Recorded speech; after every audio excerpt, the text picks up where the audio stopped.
안녕하세요, 라떼리아입니다.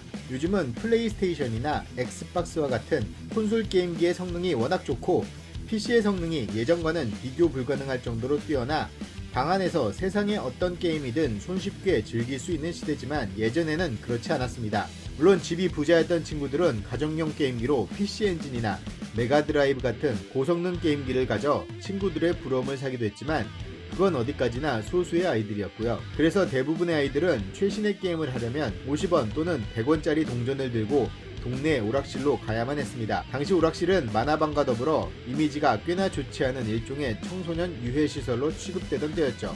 그도 그럴 것이 오락실에서 담배를 피워댔고 또 소위 동네 깡패형들이 아이들의 돈을 삥 뜯는 곳으로 아주 안성맞춤인 장소였기 때문이죠. 아무튼 그 당시 제가 즐겨했던 여러가지 게임이 있었는데요. 제가 초등학교 저학년이었을 때에는 너구리나 갤러그, 손오공과 같은 비교적 단순한 게임이 주류였죠. 그러다가 오락실에 패러다임을 바꾼 오락이 나오니 그게 바로 더블 드래곤이었습니다. 팔꿈치 찢기 하나로 온갖 종류의 빌런들을 해치우며 끝판왕인 총잡이에게 여자친구를 구해내는 이 게임은 오락실을 그야말로 뒤집어 놓았죠. 이후로 세이브 축구라든지 신약으로 불리는 스타디움 히어로, 파이널 파이터와 같은 게임들이 오락실에서 인기를 끌었습니다. 그 중에서도 제가 특히 좋아했던 게임이 하나 있었는데요. 오늘 이야기할 WWF가 바로 그것입니다. 당시 WWF 인기는 가히 폭발적이었습니다. 중학교 시절 수업이 끝나면 쉬는 시간 10분을 이용하는 세 가지 부류가 있었죠. 농구공을 가지고 운동장으로 나가는 아이들, 자는 아이들, 그리고 교실 뒤에서 지난주 토요일에 봤던 WWF를 실전에 적용시켜보는 아이들, 이렇게 말이죠. 교실 뒤에서 실전으로 써본 곳도 모자라 하굣길에 오락실에 들러 WWF를 꼭 한 판 정도는 하고 집에 가곤 했었는데요. 100원으로 달러맨과 자이언츠까지 쉽게 이길 수 있었으니 꽤나 쏠쏠한 놀이였던 셈이죠. 저는 주로 마초맨과 빅보스맨의 조합을 좋아했습니다. 가끔 짐더강과 워리어를 함께 쓰기도 했지만 말이죠. 그리고 대부분의 친구들이 싫어했던 캐릭터가 있었는데 바로 홍키통키맨이었습니다. 유용한 기술 중 하나인 크로스라인, 일명 목치기가 불가능했고 홍키통키맨의 필살기 중 하나인 목 돌려 주저앉기조차 다른 선수들의 필살기가 에너지를 3칸 떨어뜨리는 데 비해 2칸밖에 못 떨어뜨렸기 때문이죠. 그리고 목치기 대신 장착한 펀치 역시 타이밍이 잘 맞지 않아 역공을 허용하기 일쑤였습니다.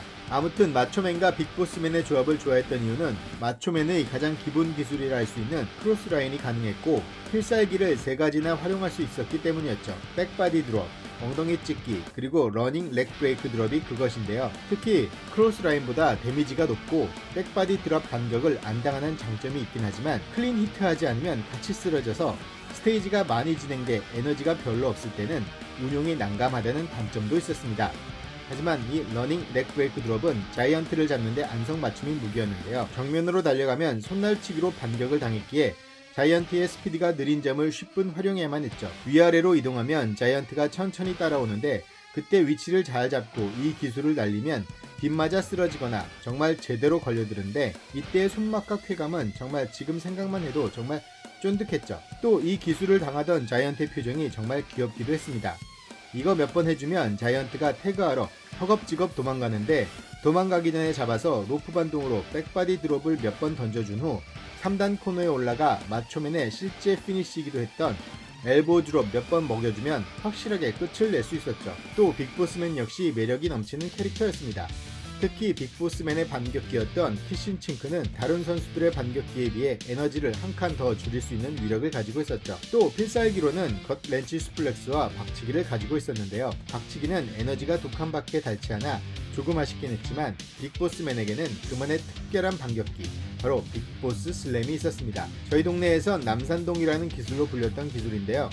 상대방의 에너지가 어느 정도 있을 땐 평범한 넘기기로 에너지를 한 칸만 닳게 하지만 상대의 힘이 어느 정도 떨어지기 시작하면 그때부터 빅보스 슬램으로 상대방을 떡실신시킬 수 있었습니다. 이 기술의 장점은 다른 필살기들은 2번 이상 연속으로 쓰기가 어렵지만 이 기술만큼은 거의 무한 반복 수준으로 사용해도 기술이 먹힌다는 건데요. 특히 끝판왕인 달러맨을 상대할 때 아주 좋은 기술이기도 했습니다. 5판을 이기면 끝판왕인 자이언츠와 달러맨을 만날 수 있었습니다. 경기 전 달러맨의 거만한 인터뷰를 보면서 한 대 패주고 싶은 욕구를 가지고 경기에 임하곤 했죠. 달러맨은 끝판왕답게 매우 빠르고 지치지 않는 체력, 그리고 어지간해선 줄지 않는 에너지를 갖고 있어 상대하기 매우 어려웠는데요. 오히려 큰 덩치의 안드레 자이언트가 맷집도 약하고 목걸기 기술만 있으면 쉽게 쓰러뜨릴 수 있어 상대하기 더 좋았던 기억이 납니다. 단돈 100원만 있으면 달러맨과 자이언트가 기다리고 있는 끝판까지 재미있게 즐길 수 있었던 WWF 게임.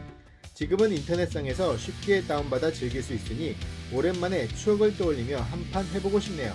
감사합니다.